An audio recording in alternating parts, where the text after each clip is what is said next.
on se retrouve pour une nouvelle vidéo et aujourd'hui on se retrouve pour un chit-chat make-up avec moi, Hayat, pour qu'on discute un petit peu. En fait, il y avait plusieurs sujets que je voulais aborder déjà sur la chaîne et je trouvais que c'était la meilleure occasion maintenant, vu que, comme vous le savez, si vous nous suivez sur Instagram, d'ailleurs je vous invite à nous suivre. Ici, je mettrai Instagram à côté, là ou là. Et comme vous le savez, Rose est en voyage, elle est partie au bled, donc je suis seule à Paris et je me suis dit, quitte à faire des vidéos, pourquoi pas discuter de sujets qui m'intéressaient, en tout cas que je voulais aborder avec vous. Donc c'est parti, comme vous l'avez vu au titre, aujourd'hui on va aborder l'harcèlement au travail ou l'harcèlement scolaire.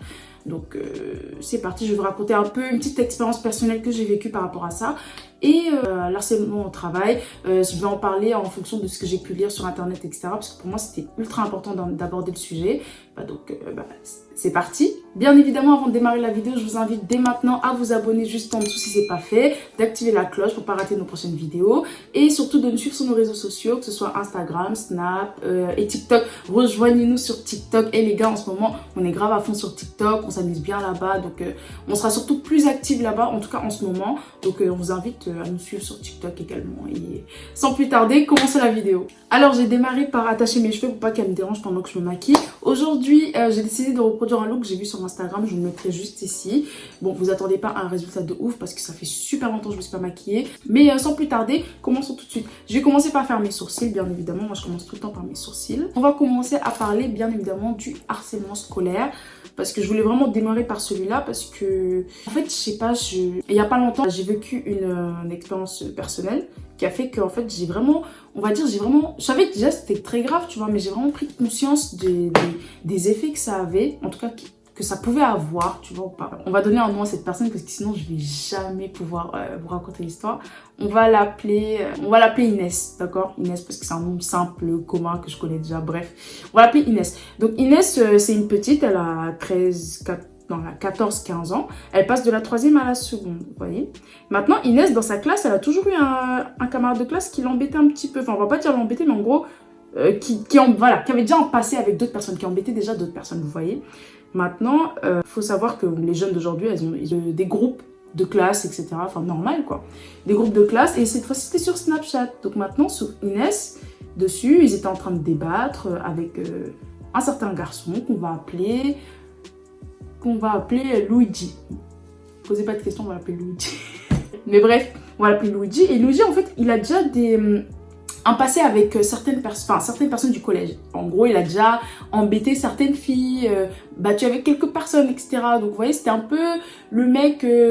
pas que tout le monde le craignait, mais tout le monde était en mode... avec lui, ça peut déraper vite. Voilà, on va dire ça comme ça. Maintenant, dans le groupe de classe, il était dans la même classe que Inès, et dans le groupe de classe, ça commençait à débattre, vous voyez ou pas. Maintenant, pendant qu'ils débattent, Luigi sort un mot, il dit ouais, je sais pas quoi, quelque chose négro. En tout cas, dans leur discussion, il a dit quelque chose négro, d'accord? Et il faut savoir que Inès, qui est une personne respectueuse, on va dire, qui est assez éveillée, commence à dire ah par contre négro, ça se dit pas. En tout cas, si tu me parles à moi j'accepterai pas que tu dises le mot négro parce que tu n'es pas noir, vous voyez ou pas? Il parlait pas directement à Inès, mais en tout cas dans sa discussion, il a dit le mot négro. Donc Inès, elle lui dit moi en tout cas, j'accepte pas que tu dises le mot négro parce que t'es pas noir et juste même à côté de ça, je trouve ça irrespectueux, etc. Et là, Luigi, il part dans tous les sens. Ouais, comment ça, j'ai pas le droit de dire ça et tout. Tu connais pas le langage de la street. Nous, on peut dire négro, etc., etc. Vous voyez, enfin bref, ça part en... En fait, c'est parti trop loin pour ce que c'était déjà, vous voyez ou pas? Donc Inès, elle lui explique, elle prend le temps de lui expliquer en lui disant non, juste moi je vais te dire, si t'es pas noir, c'est pas un mot que tu peux dire, juste... Qu'est-ce qu'elle fait? En gros, elle a une story avec ses potes, donc elle screen la conversation, et elle met dans sa story et elle demande à ses potes, ouais, vous voyez ce qu'il dit, est-ce que c'est normal ou pas? Maintenant, Luigi, le fait qu'elle screen, qu'elle mette dans sa story et que tout le monde sache que c'est Luigi qui a dit cette chose, ça l'a réellement énervé. En fait, il a cru qu'en gros, Inès voulait démarrer une guerre ou en tout cas une querelle qui allait faire que les gens allaient prendre position, etc., etc. Donc là, il s'énerve de ouf. Et il fait quoi? Il prend la photo de Inès, il met dans sa story et il dit elle, c'est une pute. Pardon pour les mots que je vais utiliser, je vais me faire démonétiser, mais bref. Elle, c'est une pute, elle suce, etc. Mettre son numéro de téléphone, mettre son snap, etc. Mais vraiment la viser, elle, disant son nom, tout ça, tout ça. Donc là, vous dites déjà, c'est extrêmement grave. En tout cas, c'est disproportionné pour ce que c'était déjà, en fait, de quoi ça partait, vous voyez ou pas. Les gens commencent à signaler, forcément, en disant... Même ses potes commencent à aller voir Luigi en disant, mais en fait, supprime, t'es malade, etc. et tout. 1 heure plus tard, Inès, elle voit que sur Snap, on la rajoute dans un groupe. Genre, on la rajoute dans un groupe. Désolée, je vais grave pas dire les produits que j'utilise, etc. Parce que sinon, on est là pour 2 heures et on n'a pas le temps. Je vais essayer de faire en sorte que la vidéo soit pas trop longue parce que c'est un peu flemme de regarder quelqu'un se maquiller pendant 30 minutes en fait. Donc 1 heure plus tard, après avoir vu la story, déjà ce qui est extrêmement choquant pour un enfant de 14-15 ans, on est d'accord. Luigi envoie un message à Inès pour lui dire clairement, tout ça, ce sont en gros les conséquences de ce que tu as fait hier quand tu m'as affiché dans ta story, selon ses dires. Donc maintenant, Inès, qui déjà est en train de réaliser ce qui vient d'arriver, reçoit une notification Snap comme quoi elle aurait été rajoutée à un groupe. Lorsqu'elle va dans le groupe, elle voit que c'est Luigi, la grande sœur de Luigi, et des potes à la grande sœur de celle-ci. Et il faut savoir que Luigi, il a 14-15 ans, comme Inès, mais sa sœur, elle a 19-20 ans. Ce qui fait que quand même, c'est une adulte, on est d'accord. Petite pause pour faire le make-up que je vous ai montré tout à l'heure, je vais le remettre ici. Je vais utiliser ma palette James Charles. Je vais également utiliser ma palette Jackie Aina en collab avec Anastasia Beverly Hills. Et je vais commencer avec cette couleur de transition là. Donc je reprends. Lorsque Inès rentre dans le groupe, elle découvre Luigi avec ses sœurs et les copines de ses sœurs qui là commencent à me déferler une vague d'insultes et de menaces. T'as jamais vu ça. Ils commencent à dire à Inès, ouais, on va te crever, je vais appeler des gars que je connais de cité, je sais pas quoi, ils vont te violer, il y avait quoi d'autre? Ils lui ont dit, ouais, on connaît ton lycée et tout, on viendra devant ton lycée, on va te suivre jusqu'à chez toi pour te planter, pour te violer. Vous imaginez des menaces de viol. Et je vous rappelle qu'elle a 15 ans. Et la personne qui dit toutes ces menaces, elle a 20 ans.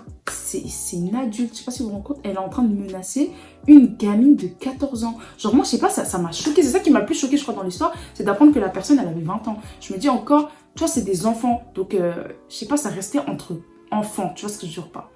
Là, c'est une adulte, elle a 20 ans, c'est-à-dire à la limite presque mon âge, vous voyez ou pas? Donc ça m'a extrêmement choquée. Bref, et ses copines aussi qui s'y mettent, qui la menacent aussi. Donc en fait, dans le groupe, elles étaient 5 contre Inès. Et elle faisait que l'insulter. Et Inès, ce qu'elle a fait, c'est qu'elle est restée super respectueuse. Elle disait juste, en fait, c'est quoi le problème, etc. Elle lui dit, ouais, tu voulais afficher mon frère, etc. pour le faire passer pour un raciste. Tu crois que j'allais rien faire, nanana. Lui qui est dans le coin, qui dit, ouais, tu sais pas dans quelle merde tu t'es foutu, je sais pas quoi. Et du n'importe quoi. Bref, je vais pas revenir sur toutes les insultes qu'elles ont profanées, mais c'est juste pour vous dire que, en fait, ça a été extrêmement violent et que, en fait, la petite, elle était super paniquée. Donc, elle est venue me voir. Et elle m'a montré les menaces qu'elle recevait. Donc à partir de là, en fait, c'est un grand pas en avant parce que déjà, elle demande de l'aide, vous voyez ou pas. Je préfère ça que la personne, elle souffre en silence. Mais bref. Donc, elle vient me montrer. Donc moi qui suis extrêmement choquée, je réponds. Je dis en fait, toi qui es une adulte, si tu veux t'adresser, enfin t'adresses pas à un enfant comme ça, si tu veux t'adresser à quelqu'un de ton âge, je suis là en fait. Et là, elle commence les mêmes insultes contre moi. Enfin bref, je vais pas revenir là-dessus. Mais juste pour vous dire, c'était extrêmement choquant. C'est tout ce que j'ai à dire. Inès décide d'aller voir sa mère, forcément, heureusement d'ailleurs qu'elle l'a fait. Et avec sa mère, on décide de porter plainte parce que là, clairement, les menaces de viol, les menaces de je vais te taper, je vais emmener des grandes personnes, surtout que ces menaces venaient pas d'un enfant, ces menaces venaient d'un adulte, je le rappelle. C'est ce qui est grave. Donc là, on va voir la police, etc. Et même là, c'était n'importe quoi en fait, on avait toutes les preuves. En fait, là où Inès, elle a été intelligente, et je lui ai d'ailleurs conseillé, je lui ai dit, prends des captures d'écran de tout, fais des enregistrements de tout parce qu'on va aller voir la police et il te faudra des preuves contre ces personnes. Donc une fois arrivé à la police, les policiers, bon, je suis désolée, c'est pas pour cracher sur vous, etc. Mais souvent, ils prennent un peu à la légère ce genre d'histoire parce que je pense que, comme certaines personnes, ils se disent c'est des histoires d'enfants. Tu vois pas, c'est des histoires d'enfants, donc bon, on va pas s'attarder là-dessus. Il y a des histoires plus urgentes, certes, je suis d'accord, mais tu vois, ça c'est quand même extrêmement grave. La policière ne décide de pas prendre la plainte et à la place, déposer une main courante. Et d'ailleurs, je vous l'apprends dans cette vidéo, mais un policier n'a pas le droit de vous refuser la plainte. C'est interdit, il est obligé. Si vous décidez de porter plainte, il est obligé d'accepter votre plainte. Donc ça, nous, on ne savait pas. Ce qui fait qu'on est reparti un peu chez nous en mode un peu déçu, mais bref. Mais il n'a pas le droit de refuser la plainte. Donc insistez bien, si quelqu'un refuse, vous lui dites clairement que vous connaissez vos droits et que vous avez le droit de porter plainte. Faut savoir, cette histoire s'est déroulée en fait juste avant la rentrée, ce qui fait qu'en fait Inès était grave inquiète de retourner à l'école. Enfin c'est normal, on venait de la menacer de viol et menacer de se faire frapper plus avec des garçons, etc. Enfin des gens même pas de son âge, etc. Enfin tout le monde aurait été paniqué, vous voyez ou pas. Donc forcément on l'a rassurée, on l'a vraiment rassurée et tenté de lui faire comprendre qu'en fait que personne ne pouvait rien lui faire et que dans tous les cas on serait là pour elle, etc. Mais juste pour vous dire à quel point, imaginez si c'est un enfant qui parle pas, qui communique pas avec ses parents, ou en tout cas n'a pas peut-être de grande sœur, de grands cousins, de grands, je sais pas, des gens proches qui peuvent l'aider, ou en tout cas qui sont prêts à l'écouter, tu vois, ou pas. Mais ça peut clairement avoir des dommages graves, très graves. À la fin de cette histoire, finalement, on a réglé l'histoire à l'amiable avec Luigi. J'ai discuté avec ses parents personnellement, ce qui allait beaucoup plus vite que de porter plainte d'ailleurs. Hein. Si vous avez le numéro des parents, allez-y, c'est plus rapide. Et j'ai discuté avec lui personnellement, à deux, et essayé de lui faire comprendre ce qu'il avait fait, que c'était extrêmement grave et que voilà, qu'il n'avait pas intérêt à recommencer, s'il voulait pas mettre ses parents dans l'embarras, etc. Et même lui faire comprendre, parce que lui, je me dis encore, c'est un enfant, donc peut-être que c'est des erreurs de jeunesse et peut-être qu'il reproduit juste un comportement qu'il a vu ailleurs, mais qu'en vrai, voilà, qu'il n'a pas vraiment conscience des répercussions que ça peut avoir. Maintenant, pourquoi je voulais en discuter? Parce que ces quelques jours-là de cette histoire ont profondément marqué Inès. Genre même moi, qui a suivi l'histoire de loin, je me suis dit, mais imaginez quelqu'un qui vit ça des mois, des trimestres entiers dans une école, genre, ou dans une classe, ou... C'est extrêmement grave, c'est extrêmement grave. Et c'est là, en fait, je comprends pas pourquoi certains adultes n'interviennent pas à l'école. Parce qu'il faut savoir qu'il y a des gens à l'école qui ferment totalement les yeux sur ces histoires d'harcèlement. C'est en vivant l'histoire d'Inès, pendant quelques jours, je dis, ça n'a même pas duré une semaine, mais ça l'a tellement impacté. Je me dis, mais imaginez un enfant qui parle pas avec ses proches, qui dit pas ce qui se passe, qui parle pas de son mal-être, etc. Enfin, je comprends pourquoi certains en arrivent à mettre fin à leur vie, car tellement ils souffrent et qu'ils n'en peuvent plus. Genre, ce genre d'informations, parce que les enfants, ils parleront pas facilement, parce que pour eux, c'est une honte déjà. Pour eux, c'est une honte, ils se font rabaisser, etc. Et ils n'ont pas forcément envie qu'on voit ce côté-là chez eux. Donc, il faut vraiment les pousser un petit peu et leur dire que non, c'est pas une honte et qu'ils doivent en parler et que c'est pas rien. Parce que peut-être pour eux, c'est rien. Ils se disent, bah, c'est rien, c'est un camarade, ça arrive, etc. Mais en fait, non, c'est pas rien. Le harcèlement, c'est répétitif, c'est blessant, c'est handicapant, ça... Mentalement, t'es à bout. Parce que je vous assure, si vous en parlez pas, vous saurez jamais ce qui se passe à l'école. C'est pas les profs ou les surveillants ou qui que ce soit d'autre qui va vous dire si un enfant subit de harcèlement. En tout cas, c'est rare. Ce serait bien que ça soit mieux fait, qu'il y ait vraiment un signalement et que des décisions concrètes soient prises dans le cas d'un harcèlement avéré. Ah, j'ai pas dit quelle couleur j'utilisais, mais j'ai pris le marron foncé là pour rendre ça un peu plus sombre et juste blinder maintenant. Je trouve que devrait vraiment y avoir un peu plus de sensibilisation concernant l'harcèlement, le cyberharcèlement et ses méthodes, etc. Parce que je vous assure, pour certains, c'est anodin comme acte, hein. Tellement c'est banalisé, je vous jure, c'est banalisé. Combien de fois je me balade sur Twitter, je vais voir des gens afficher d'autres personnes, afficher snap d'autres personnes, le numéro, ou afficher tout simplement où ils habitent, afficher leurs photos, enfin, tout simplement afficher en fait. Tout le problème des réseaux sociaux, c'est là, tout simplement afficher. Les gens maintenant sont trop à l'aise pour faire ça. Or, en fait, mentalement, tu peux clairement détruire une personne. Enfin, il n'y a vraiment pas à faire ça, je vous assure. C'est tellement banalisé de nos jours, je vous jure, ça fait peur. Franchement, les gars, je sais même pas mon make-up, il va où là, mais continue. Harcèlement au travail, pour moi, c'était... Je dirais pas que c'était minime, mais en gros, pour moi, c'était pas aussi répandu que quand j'ai commencé à jeter un œil là-dessus. J'ai vu en fait que c'était un vrai cas, un vrai fléau. Je vais passer au concealer maintenant et j'utilise le Born This Way en teinte cookie. Faut savoir que moi, j'ai envie de travailler dans une agence de pub en fait plus tard. Enfin, en tout cas pour l'instant, parce qu'on change d'idée tous les dimanches, mais pour l'instant en tout cas c'est ce qui m'intéresse. Et lorsque ça m'intéressait, en fait ma tante m'a montré un petit compte qui s'appelle, un compte Instagram qui s'appelle Balance ton agence. Balance ton pas, balance ton agence, hein, vous avez bien fait la transition. Et en fait, j'ai découvert que dans le monde de la pub, ça fait peur, mais il y a beaucoup d'harcèlement sexuel, enfin d'harcèlement tout court, d'harcèlement moral, mais d'harcèlement sexuel également. En gros, c'est un compte où certaines personnes viennent témoigner du harcèlement qu'elles ont reçu, de certaines réflexions qu'elles ont pu recevoir dans le cadre de leur travail, par des collègues, en tout cas dans le cadre du travail. Donc je vais partager avec vous aujourd'hui des pépites que j'ai vues, parce que c'est incroyable. Incroyable, vous allez pas en revenir vos soirées, parce que je vous jure, quand je me disais ça, j'étais sidérée. Mais vraiment, j'étais sidérée. On va démarrer dès maintenant. J'ai fait les screens sur mon téléphone, donc go. C'est parti, le premier. Désolé, je ne t'écoutais pas, je mangeais mon sandwich. Recommence toute ta presse depuis le début. Ok. Donc pour ceux qui n'ont pas compris, certaines personnes étaient en train de faire sa présentation et le patron lui a clairement dit recommence, je mangeais mon sandwich. Le manque de respect. Le manque de respect. Sachant que déjà avant de passer une présentation, t'es tellement stressé, c'est oh là là, surtout c'est devant ton boss. J'imagine même pas. Mais en plus, on te dit ça, tu finis, t'as presque fini. Et dire comment je mangeais mon sandwich. Oh, je crois que je fais une crise d'épilepsie parce que c'est trop. En plus, tu dois être gêné. Enfin, c'est horrible. Franchement, il n'y a pas à dire ça. Il n'y a pas à dire ça. Genre. Tais-toi, ça va partir en viol collectif. Voilà. Un exemple typique d'harcèlement sexuel au travail. Je sais pas quoi dire. En fait, le truc parle de lui-même. Enfin, vous voyez très bien à quel point c'est choquant. Viol collectif et il n'y avait qu'une seule femme avec des hommes en train de débattre. Voilà comment sont considérées les femmes en 2020. On ne peut pas avoir un débat sereinement sans que ça finisse en harcèlement sexuel. Super.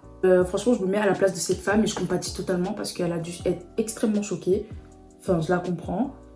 Parce que c'est des propos extrêmement graves en fait. Je vais vous dire moi, le profil des harceleurs. Ces harceleurs sexuels, en fait ce qu'ils veulent voir c'est votre visage choqué. Moi je pense vraiment, en fait plus ils vous choquent et mieux c'est, plus ils kiffent. Donc et moi je vous assure, clairement je sais pas comment je réagirais face à ces situations parce que rien qu'en lisant déjà je suis sidérée, mais si tu me dis ça en face... Qu'est-ce que je dois dire? En fait, la personne, avant même que ton cerveau analyse la personne, ce qu'elle t'a dit, la personne s'est déjà barrée, elle a déjà craché son venin, c'est barré. Donc en fait, t'as pas le temps, enfin je comprends pourquoi certaines femmes n'ont pas le temps de riposter, parce que j'ai vu souvent sur les réseaux, vous dites, ouais, mais pourquoi elle a rien fait, nan, nan, et tout. Je vous assure, le temps que ton cerveau, il processe tout ça, c'est pas easy non plus, hein. Genre vraiment pas. Hein. Aussi, le harcèlement au travail, c'est très délicat aussi dans le sens où, prenons une situation, imaginons que t'es stagiaire, t'es en fin d'études, enfin t'as besoin de ce stage, sinon bah en fait ton diplôme tu le valides pas, etc. T'as bossé des mois, t'as envoyé je ne sais combien de CV pour trouver ce stage, et t'es confronté à un harcèlement pareil, tous les jours, quelqu'un qui t'harcèle, mais en gros tu peux rien dire, parce que déjà d'une t'es stagiaire, donc t'as pas vraiment beaucoup de poids dans l'entreprise, mais en plus t'as bossé dur pour trouver ce stage, enfin je comprends pourquoi ces personnes, parfois elles disent rien, parce que t'es coincé, tout simplement, t'es coincé. Et souvent, on va pas se mentir, les RH, ils calculent pas, hein, surtout si ton harceleur, c'est quelqu'un d'important dans la boîte. Enfin, pour eux aussi, c'est délicat, en fait, de prendre ta défense, tu vois, ou pas. Donc, à la fin, c'est un cercle vicieux et t'en sors pas facilement, quoi. Donc, tu subis jusqu'à ce que ton stage, il se termine et après, tu te barres. Plus de la gueule, tu as sucé ce matin? Certains hommes, vraiment... C'est abusé. C'est vraiment abusé. Mais voilà, parce que certaines personnes subissent le matin quand ils vont au travail, tranquillement, t'as rien demandé, et on te dit des choses comme ça. Moralement, je vous assure, c'est horrible. Tu vas au travail, t'as pas le moral, quoi. Tu te dis, putain, mais je suis quoi encore aujourd'hui? Donc après, tu t'étonnes que certaines personnes se retrouvent en dépression à cause de trucs comme ça. Je comprends totalement. Je comprends totalement. Pour les personnes qui subissent par contre, qui regardent la vidéo et qui subissent du harcèlement au travail, franchement je dirais de vous adresser à des personnes qui s'y connaissent vraiment, des avocats, en tout cas des personnes qui sont spécialisées là-dedans, qui pourront vraiment vous donner des conseils juridiques déjà et des conseils qui seront vérifiés, des conseils qui viennent de personnes qui s'y connaissent réellement, parce que j'ai pas envie de dire de bêtises dans la vidéo. Je vais prendre un petit pinceau et là on va passer au ras de cils bleu comme elle a la dame sur la photo. D'abord je vais prendre du blanc pour que le bleu en fait il ressorte mieux. Franchement là je vous ai lu seulement quelques parties hein, sur l'Instagram que je vous ai donné. Elle met des posts souvent mais de témoignages, t'as peur. Genre vraiment, t'as peur. Je vais venir chercher ce bleu là. Et moi je suis tellement étapée de ces manches, je peux pas truc. Je vais planter fort. Bien sûr, moi je pouquille hein. La vérité, je pouquille. On va voir si j'aime bien. Disons que ça va. Ça dégage un truc. Après, il faut que je vois les cheveux lâchés avec des fossiles, etc. Ce que ça donne. Parce que pour l'instant, je suis un petit peu sceptique. Je vais mettre mes fossiles et je reviens. Comme vous voyez, j'ai appliqué mes fossiles. Ils sont super beaux. Et franchement, ça a trop embelli le make-up. Genre, hey. Là, tu vois, là, je commence à aimer. Là, je commence à aimer. Là. Bref, je kiffe. Mais vraiment, je kiffe trop. Dites-moi ce que vous en pensez en commentaire. Mais vraiment, je trouve que j'ai d'être ça un peu là. Franchement, je n'étais pas confiante au début, je vous avoue. Mais Franchement, j'ai d'être ça un peu. En plus, tout en vous parlant, hein, parce que moi, je suis quelqu'un qui grave pas faire deux choses en même temps. Genre, j'avais grave peur pour ce petit chat, pour cette vidéo, mais en fait, ça passe crème, ça passe crème. Pour finir sur notre sujet aujourd'hui, vraiment, je suis de tout cœur avec les personnes qui subissent du harcèlement, que ce soit quotidien, que ce soit au travail, que ce soit scolaire, que vous soyez un adulte, un homme, une femme. Vraiment, n'hésitez pas à en parler, chercher de l'aide parce que vous n'êtes pas seul, vous trouverez toujours une oreille prête à vous écouter, prête à vous aider. Sur ce, je vous laisse avec ceci. J'espère que j'ai pas dit n'importe quoi dans la vidéo. Si j'ai pu dire quelque chose, enfin si j'ai pu être maladroite et dire quelque chose qu'il fallait pas, n'hésitez pas à me le dire en commentaire. Si vous voulez parler de votre expérience concernant le harcèlement et si vous avez des conseils à donner à d'autres personnes, parce que c'est forcément les personnes qui l'ont vécu qui donneront les meilleurs conseils là-dessus, je crois. Donc sur ce, on se laisse, je sais que c'est les vacances, donc bonnes vacances et surtout bonne fête de fin d'année. Surtout si la vidéo vous a plu, n'hésitez pas à lâcher un pouce bleu, à vous abonner, à lâcher un commentaire et nous on se retrouve très bientôt pour de nouvelles vidéos. Bisous.